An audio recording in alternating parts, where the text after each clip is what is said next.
Hey friends, I have continued watching John Vervaeke's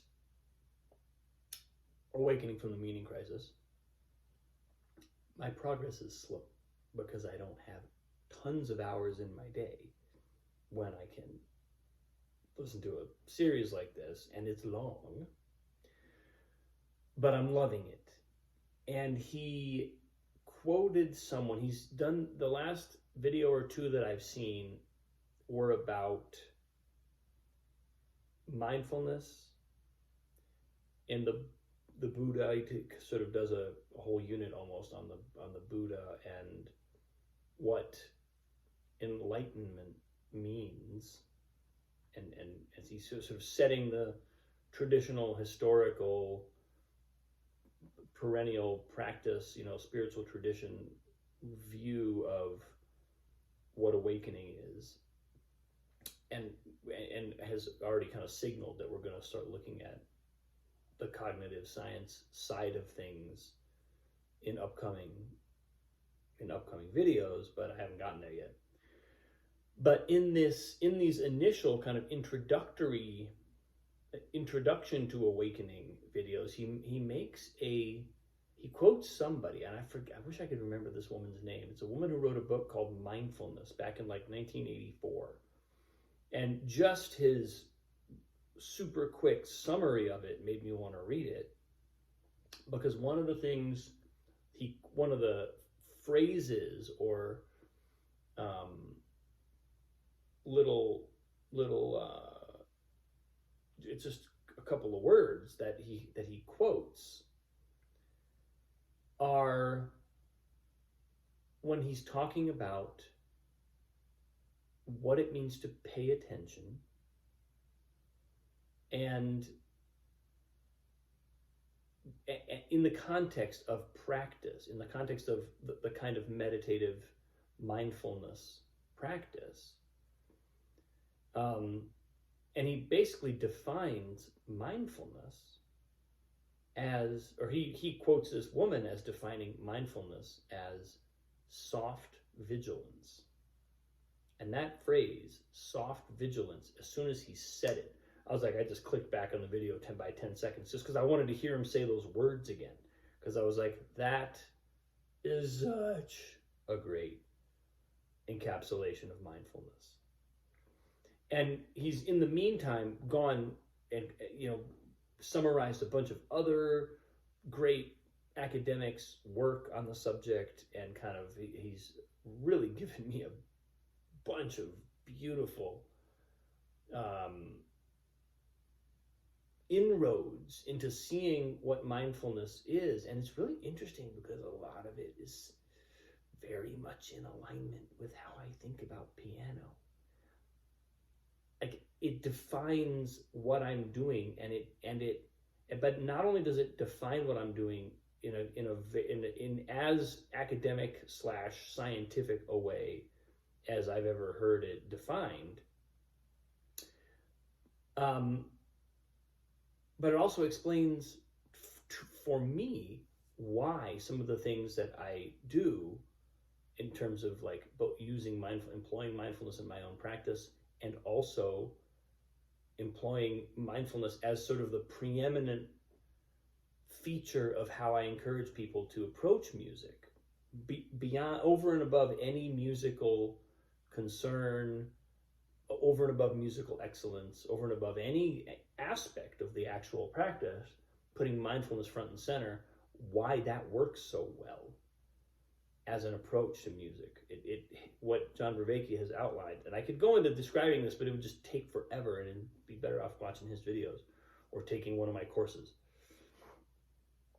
But it has given me a really great way of thinking about what I do, and I think obviously it's going to be impossible for this to not deepen it even more and give me even more tools to work with.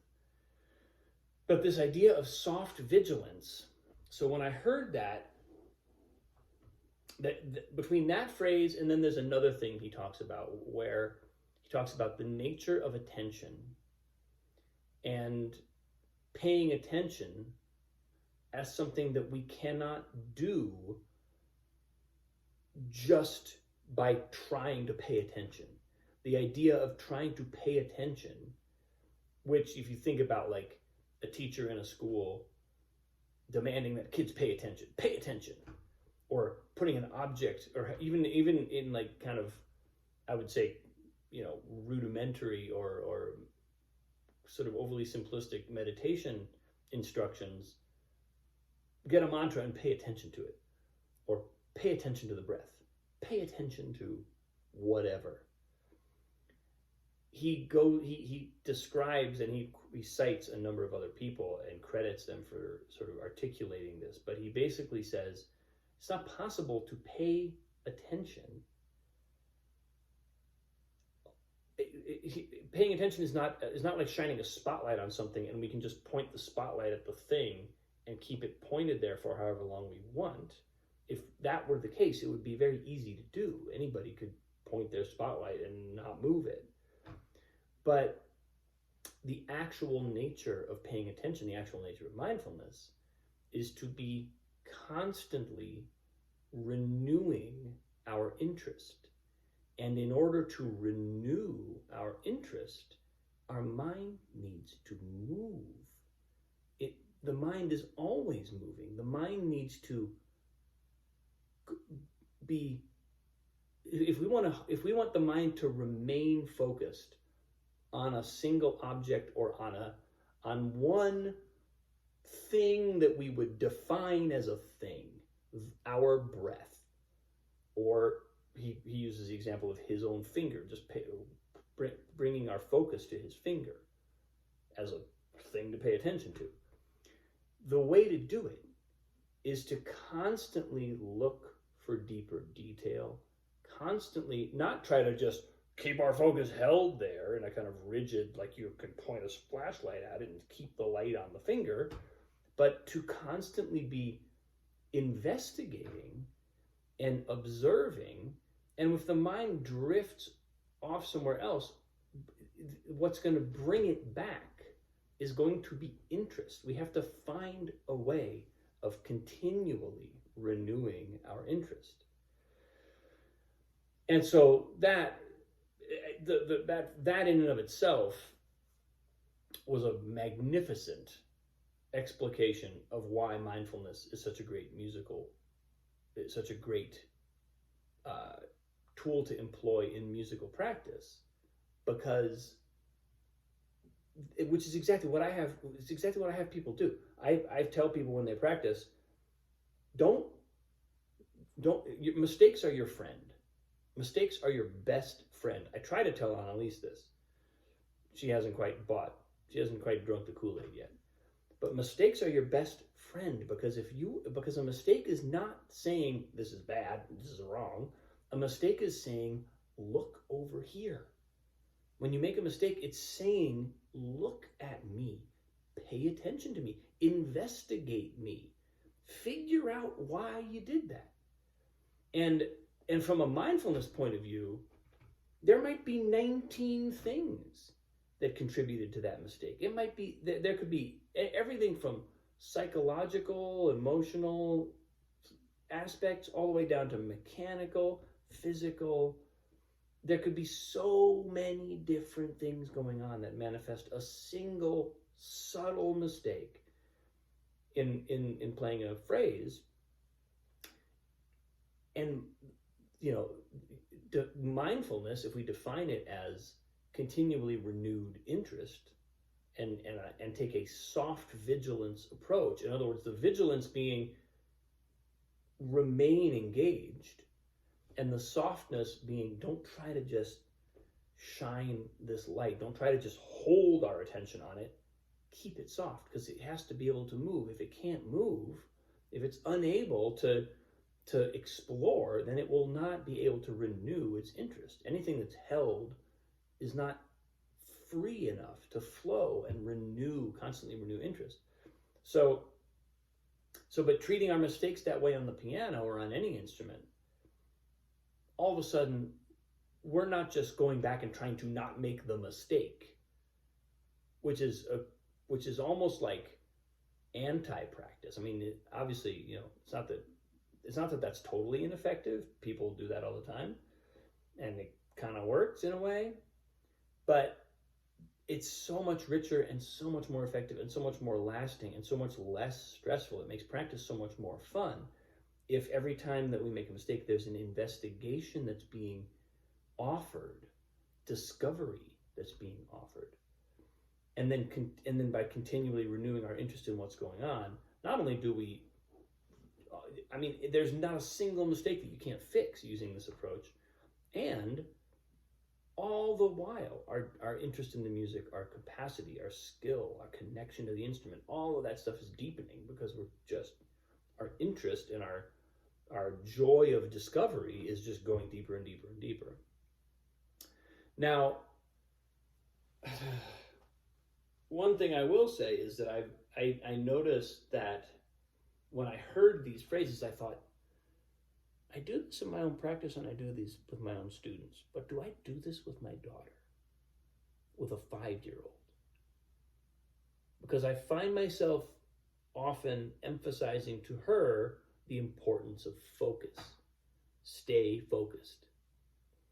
Stay focused. We're doing this. Stay focused. And I'm like, if she's not focused, I mean, granted, look, a 5-year-old's attention is always moving, and she has an incredibly active mind. So not only is the external environment constantly drawing her, but ideas are shooting through her brain, and they come right out her mouth every 2 seconds or so. So it's trying to, just the skill required to harness that kind of a mind and bring it consistently back to an area of practice in a way that allows practice to happen, movement to happen. And it's one of the greatest challenges I've ever faced. One of the greatest teaching challenges I could ever possibly face. And I realized I need to check myself. I need to catch myself in the mode of pay attention. We're doing this thing. I don't care if you're not interested in it. Pay attention to it. It's good. It's important to do this, to learn this, right? I'm not saying that I actually talk that way, but there's an element of my own approach that's like, I know why we're doing this very important thing. I know why we're singing solfege scales. I know why we're learning to hear melodies and sing the solfege of them, because your mind is learning the numerical, your mind is navigating musical tonality in a numerical way if you're singing solfege. So I know what the benefits are, and they're immense. And especially starting early, you get to a place when you're a little older and you just speak the language of music like it's a native tongue. You don't have to learn that in a college theory class when you're 19 years old. It's just in your blood, like learning a native tongue. But that's my thing. That's why I'm interested in solfege. How do I get a 5-year-old to take an interest, to renew? How do I renew the interest of a 5-year-old in that, in a way that doesn't just make it, we're doing this 100,000 times and it'll eventually sink in, and like in a way that actually allows her own interest to start to grab hold and probably in many ways lead the process. How do I do that? That's my challenge to myself. So, yeah, John Vervaeke, man, Awakening from the Meaning Crisis. It's great. Check it out. That's where I am today, folks. Thanks for watching. I appreciate you. Have a great day. I'll see you soon.